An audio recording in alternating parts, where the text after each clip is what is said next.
Hola, gracias por la presentación. Bueno, hoy día, ahora en la tarde, vamos a hablar de miocardiopatía periparto, que si bien es una patología que es poco frecuente, hoy día nos vamos a dar cuenta de que tenemos muchos más diagnósticos diferenciales de disnea en el embarazo y este es uno de los que no se nos puede pasar. Para partir un poco y tomando un poco de la presentación del doctor Insunza, es importante saber que la mortalidad materna en Chile, que este es uno de los últimos reportes del 2012, habla principalmente de dos causas que son las que más comprometen a las mujeres en el embarazo. La primera es el síndrome hipertensivo y todas sus complicaciones. Y la segunda, que han ido compitiendo durante los últimos años, es en el fondo las descompensaciones de las patologías de base. Si ustedes ven el resto de los otros tipos de causa, no hay ninguna muy específica, directa en el fondo, que hable un poco de la miocardiopatía periparto o de las enfermedades cardíacas.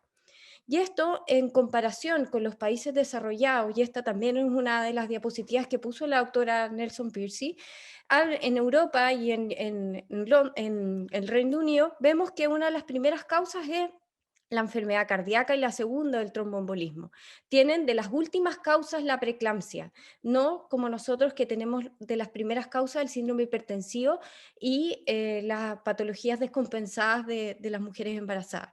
Por lo tanto, es una de las mayores causas de mortalidad a nivel mundial y probablemente en nuestro país va a ir subiendo por cosas que les voy a ir explicando a continuación. Sabemos también que la mortalidad materna a nivel mundial tiene diferencia e incidencia de acuerdo a la raza. Las mujeres blancas tienen 8 en 100.000, las mujeres asiáticas 15 en 100.000 y la raza negra 40 en 100.000. ¿Y por qué esto es importante? Porque hoy día hemos visto que tenemos un país multirracial y que una de las poblaciones que han ido subiendo, sobre todo mujeres en edad fértil, es las pacientes haitianas, llegando a ser el tercer país que tiene más inmigrantes en Chile. ¿Ya? Voy a partir con un caso clínico que tuvimos en el Hospital Padre Hurtado hace poco, una primigesta de 26 años, haitiana sana, que cursaba con un embarazo fisiológico de 39 más 4 semanas y consultó a la urgencia por contracciones dolorosas. En el servicio de urgencia se objetivó que estaba en trabajo parto y se ingresó para manejo. Evoluciona con signos de coriomnionitis clínica y falta al progreso del trabajo parto, por lo que se realiza una cesárea de urgencia sin incidente. El recién nacido masculino de 3 kilos, Apgar 910. Posteriormente, en el puerperio inmediato, presenta una inercia uterina que responde a manejo médico, hidratación y uterotónico, sin necesidad de técnicas quirúrgicas. Luego, en la recuperación, después de haber sido volemizada y recuperada desde el punto de vista de la metrorragia, evoluciona con una disnea severa y dificultad respiratoria en la recuperación. Nosotros dentro de las causas más grandes de disnea y dificultad respiratoria en la embarazada y en el puerperio, siempre estamos con tres diagnósticos importantes. El primero es el tromboembolismo pulmonar, el segundo es el edema pulmonar agudo, que en este caso podría haber sido secundario a la volemización. Y el tercero, por supuesto, la miocardiopatía periparto, que en contexto de una paciente haitiana que también tuvo una inercia, que son todos factores de riesgo, podría ser. Entonces se solicitó una radiografía de tórax que mostraba congestión pulmonar y cardiomegalia, un edema pulmonar, electrocardiograma con cambio en específico y un angiotac que descartó el TEP. Por lo tanto, en conjunto con el equipo de intensivo, se realizó un ecocardio que mostraba una fracción de eyección del ventrículo izquierdo de 15%, con hipomotilidad en la región basal septal, sin isquemia ni coagulopatía. Por lo tanto, quedaba rondando este diagnóstico de miocardiopatía periparto. Se trasladó a la UCI para el manejo, soporte hemodinámico y ventilatorio y finalmente se diagnosticó con una miocardiopatía periparto. ¿Y por qué no fue desde un comienzo? Porque siempre cuando uno diagnostica esta patología tiene que descartar otras causas, que es parte del diagnóstico. A las 72 horas estaba mejor, se trasladó la pieza y se le hizo un ecocardio de control a la semana donde tenía una normalización de la fracción de eyección y a los pocos días tenía normalización de las dimensiones ventriculares. La paciente quedó en control y seguimiento cardiológico normal al año y fue a una consejería preconcepcional que, dado de su buena evolución, no había contraindicación para un nuevo embarazo próximamente. Y a partir de esto vamos a conversar de miocardiopatía. Entonces, la miocardiopatía periparto es una condición rara idiopática que se caracteriza por una cardiopatía dilatada secundaria a una disfunción sistólica que se presenta en general en el tercer trimestre o en el puerperio temprano. Existen series de casos que también han mostrado diagnóstico en el segundo trimestre y más de 5 meses posparto, ¿ya? Pero son series pequeñas y la mayoría se concentra en este tiempo de anteparto y puerperio. La Sociedad Europea de Cardiología, el 2018, hizo una revisión de este tema y llegaron a un consenso donde en el fondo definieron cuáles son los criterios de esta patología. Entonces, se habla de miocardiopatía periparto cuando existe una disfunción sistólica del ventrículo izquierdo menos de 45%, con o sin dilatación ventricular, que era algo que sí se incluía anteriormente. Se presenta a fines del tercer trimestre o en el puerperio temprano y que no exista otra causa demostrable de insuficiencia cardíaca. Por lo tanto, este es un diagnóstico de descarte que uno le pone las antenitas y dice puede ser, pero uno tiene que hacer una evaluación cardiológica completa de válvulas y de otras causas para poder llegar a este diagnóstico. ¿Y por qué es tan importante lo que hablé anteriormente en cuanto al país que hoy día tenemos, que es diferente al que teníamos en los años 70? Es porque en Haití la incidencia de miocardiopatía periparto es 1 en 300, es muy alta, ¿ya? En Japón, por ejemplo, para contrarrestar, es 1 en 20.000, en Sudáfrica 1 en 1.000, pero todo el continente africano, sobre todo Nigeria, también tiene 1 en 100. Así que es una patología muy frecuente y que dado que tenemos una tasa muy grande de pacientes haitianas, tenemos que sospecharla, tenemos que tener una alta sospecha diagnóstica.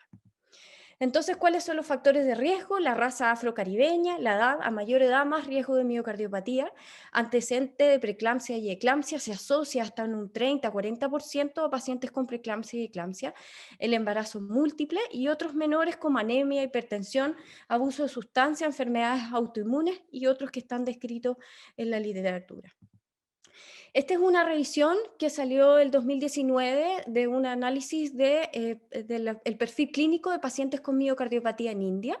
Se hizo un estudio retrospectivo entre el 2008 y 2014 y se encontraron 54 pacientes, de las cuales 38 casos fueron las últimas semanas de embarazo en el posparto y 16 casos estuvieron entre el puerperio hasta los 5 meses. De los resultados, ellos encontraron que en su población tenían una incidencia de 1 a 1.500 en recién nacidos vivos, un 9.3% de mortalidad materna y 24% de mortalidad fetal.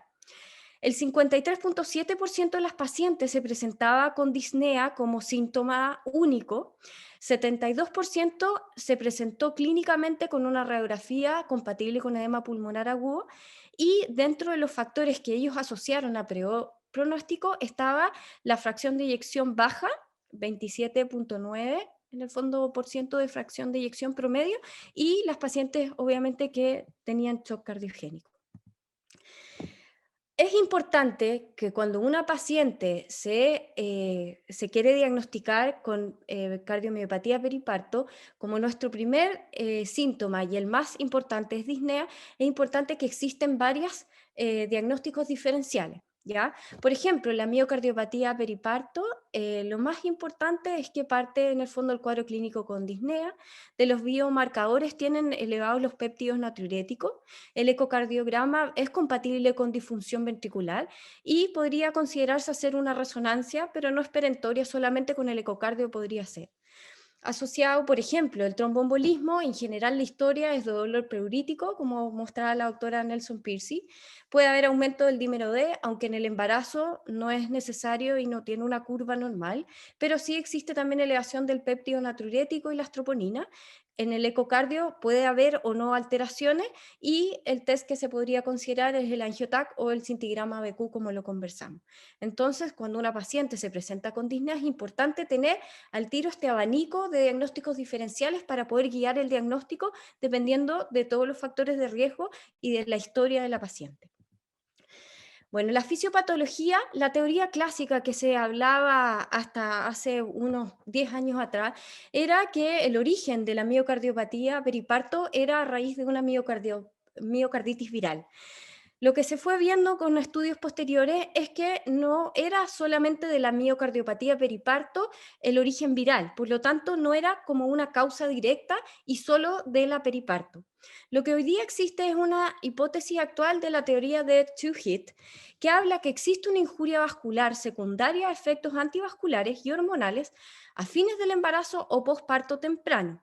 Y esto induce una cardiopatía en mujeres que tienen alguna predisposición genética.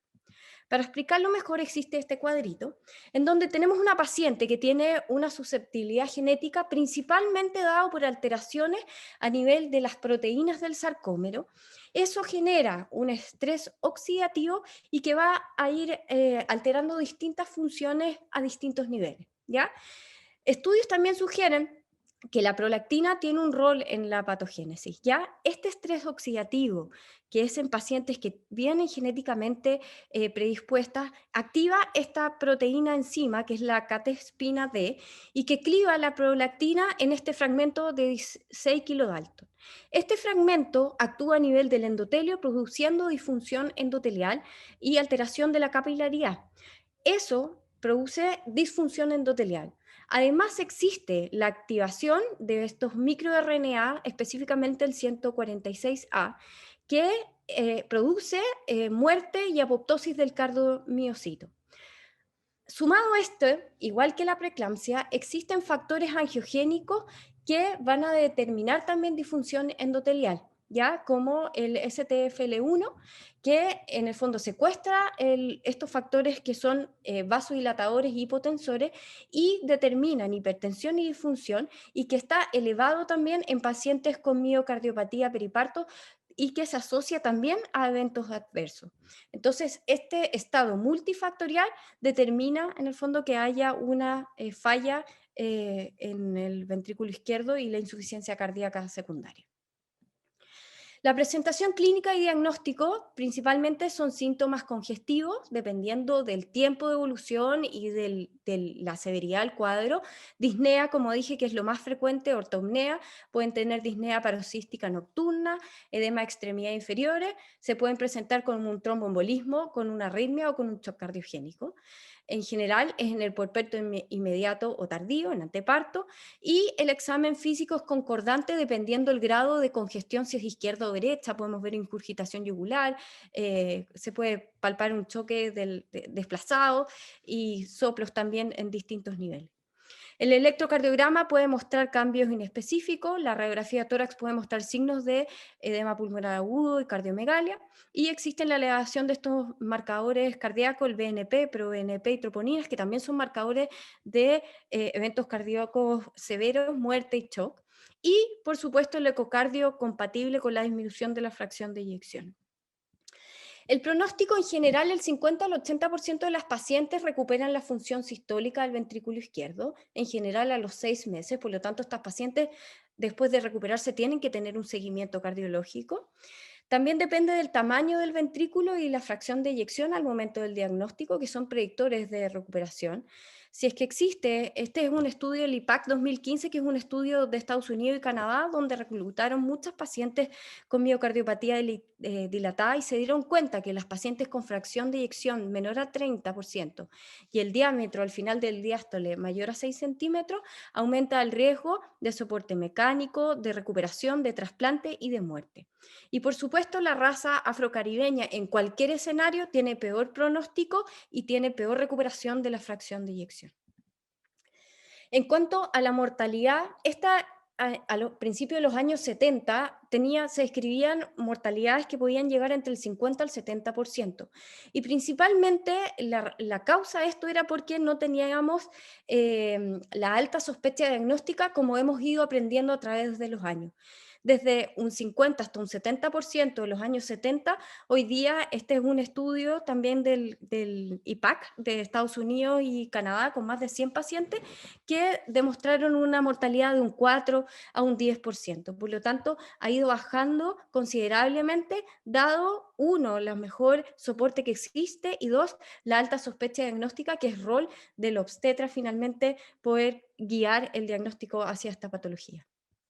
Dentro de las complicaciones que se describen también un 2 un 3% de shock cardiogénico, 1 o 2% de ECMO, menos del 1% hoy terminan en trasplante cardíaco, 6 a 7% tromboembolismo y 2 a 18% de arritmias, que son las complicaciones más frecuentes. En cuanto al manejo, existen guías clínicas. Voy a hablar un poco someramente de esto porque nosotros lo que queremos darle como una mirada desde el punto de vista obstétrico, pero en general la guía americana, europea, hablan de un manejo multidisciplinario que esté enfocado principalmente en el control del volumen, en neutralizar la respuesta neurohormonal, prevención de la enfermedad tromboembólica y arritmias, y esto guiado dependiendo si es el embarazo o el puerperio. Dentro de las cosas que son como unos tips para el manejo, primero, que sea multidisciplinario, como hablé. Segundo, evaluar bien cuáles son las drogas que se van a ocupar para evitar la toxicidad fetal, dependiendo si es fetal o dependiendo si es la lactancia, en el fondo ver cómo es la categoría de las drogas para poder combinarlas de la mejor forma posible. Considerar el uso de la bromocriptina en estas dosis en adicción, en el fondo, a la otra terapia. Anticoagulación, sobre todo en pacientes que tienen una fracción de eyección menor a 35%, como dicen la academia, la guía europea, menos de 30% la americana. Y el uso del levosimedan, también, que en vez de las otras catecolaminas, que también que es un medicamento que es muy importante porque mejora la mortalidad en estas pacientes. Y además tener en el fondo un desfibrilador cuando también la fracción de eyección es menos del 35% por el riesgo de taquicardia ventricular, fibrilación ventricular y muerte súbita. Dentro del tratamiento que existe una amplia gama, los diuréticos de asa, la furosemida es la primera línea, la segunda línea los nitratos, el beta bloqueo, el que tiene mayor estudio es el metoprolol, los YECA y ARA2 que están contraindicados en el embarazo, en el puerperio para inhibir la respuesta neurohormonal. La anticoagulación, como les decía antes, para prevenir los eventos trombóticos cuando la fracción de eyección es menos de 35 o 30%. La digoxina es la droga de elección que se repite en todas las guías clínicas para el tratamiento de las arritmias. Y por supuesto, en la terapia avanzada, que ya escapa un poco de esta presentación, el soporte circulatorio, ECMO y trasplante. Acá hay una tablita que también describe un poco cuál es la categoría, en el fondo, la seguridad de las drogas que se pueden usar durante el embarazo y durante la lactancia. Ya vemos que tenemos un arsenal bastante importante para el embarazo y para la lactancia que se pueden combinar y tratar de llegar a la mejor terapia posible para poder atacar, en el fondo, los distintos ejes de la patología. Hay otros estudios experimentales que todavía son de laboratorio con animales, la relaxina, terapia anti-microRNA, antiangiogénicos, la pentoxifilina y el levosimedan, que es lo que les contaba, que es un sensibilizador de calcio y que se ocupa en la terapia intensiva. Y la bromocriptina, que es algo que es un poco más conocido. La bromocriptina iría a atacar en el fondo este clivaje de la prolactina, que en esta proteína es la que en el fondo produce daño endotelial y es cardiotóxica. Existen estudios randomizados con poco N todavía, pero se ha visto que existe recuperación de la función del ventrículo izquierdo, en el fondo la fracción de eyección, en varios trabajos. Este es un estudio de África que tiene 20 pacientes y que se vio una recuperación a 6 meses, estadísticamente significativa. Otro estudio en Alemania, en 115 pacientes, con pacientes que tenían miocardiopatía severa, se ocupó de bromocriptina, no hubo diferencia. El estudio PAC de recién que les conté, con pacientes con fracción de eyección menos de 30% tendrían una mejoría más del 50%, y la recomendación actual de la Sociedad Europea es que se podría ocupar bromocriptina, evidencia tipo B, y sobre todo en pacientes que tienen fracción de eyección menos de 25% o shock cardiogénico, y esto sí o sí hay que ocuparlo con anticoagulación porque la bromocriptina es un factor de riesgo para trombosis. Este es un poco el algoritmo que ellos proponen. Entonces, cuando hay una embarazada que tiene el diagnóstico de insuficiencia cardíaca, lo ideal es que si es periviable, maurar la guagüita con corticoides y hacer en el fondo una evaluación multidisciplinaria con los cardiólogos, los neonatólogos, los intensivistas y ver en el fondo cuál es el estatus y el pronóstico del feto. Si el feto en este caso y en esta guía es no viable, la madre está descompensada, la verdad es que proponen en el fondo el parto y poder tratar a la mamá con la mayor terapia posible. Si el feto es viable y en consideración con lo que quieren los padres y cómo está la mamá, también se podría hacer inducir el parto o seguir con el embarazo y en el fondo tratar de ajustar la terapia con el feto en el fondo inútero. En la evaluación inicial es importante todos los signos clínicos de laboratorio, confirmarlo con electrocardiograma y el ecocardiograma, y clasificar a la paciente si es que tiene en el fondo distrés cardiopulmonar o no, y dependiendo en el fondo de si es que la paciente tiene distrés o no, ver en el fondo cómo se va a manejar. En una paciente que en el fondo que tenga estrés hay que optimizar la precarga, la oxigenación, adherir inótropos o vasopresores dependiendo en el fondo del estatus de la paciente y aquí sí proponen una cesárea de urgencia para el parto y luego considerar la bromocriptina. Ya después, en el fondo, son medidas más avanzadas, incluso llegar al trasplante si es que no hay recuperación. Si una paciente está con estrés, en el fondo, sin estrés, en anteparto o posparto, dependiendo de las drogas que tengamos disponibles y dependiendo de las que uno elija, si es que tiene el feto o está en la lactancia, considerar primero el parto o iniciar la bromocriptina en el posparto. Ya es importante que ellos también proponen que hay que tener un desfibrilador, un cardiovertor, si es que tienen la fracción de eyección menos de 35%, porque hay más riesgo de taquicardia ventricular y fibrilación ventricular con muerte súbita. Y importante que acá la terapia sí o sí sigue siendo seguimiento y tratamiento por al menos un año hasta recuperar la función del ventrículo izquierdo. ¿Qué es importante para el próximo embarazo? ¿Sí? Porque las pacientes en general tenemos unas que entre un 50 y un 80% se recuperan a los 6 meses y al año. Cuando tenemos una paciente recuperada, lo importante es que siga con un seguimiento importante, ojalá que no se embarace antes del año y seguir con los medicamentos que se indicaron y hacer en el fondo chequeos de ecocardiografía y de ProNP y NP.